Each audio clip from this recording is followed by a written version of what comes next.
Donna Brazile says Clinton campaign took over the DNC. The former interim DNC chair writes that she followed the money to find a shocking truth. Former interim chair of the Democratic National Committee, opened up about the financial chaos within the DNC and said that Hillary Clinton's presidential campaign gained control of the committee well before Clinton was the party's nominee. Politico featured an excerpt from Brazile's book Hacks, the inside story of the break-ins and breakdowns that put Donald Trump in the White House, which comes out November 7. In it, Brazile describes finding out that the Clinton campaign was keeping the DNC financially afloat, for which, Clinton, expected to wield control of its operations, Brazile writes.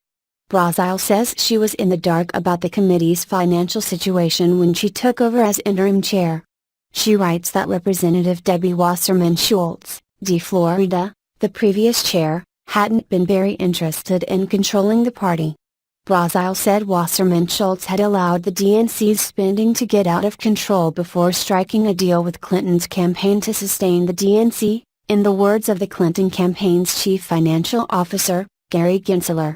The excerpt concludes with Brazile's phone call to Senator Bernie Sanders, IVT, Clinton's Democratic opponent in 2016, during which Brazile tells Sanders that Clinton's campaign had taken power over the DNC's finances long before Clinton defeated him.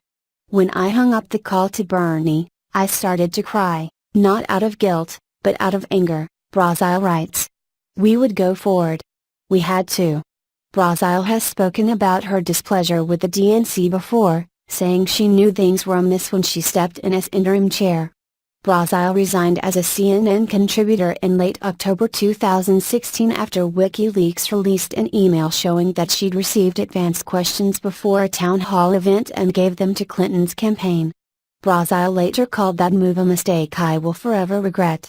Representatives for Clinton, Sanders, Wasserman Schultz and former President Barack Obama did not immediately reply to HuffPost's request for comment.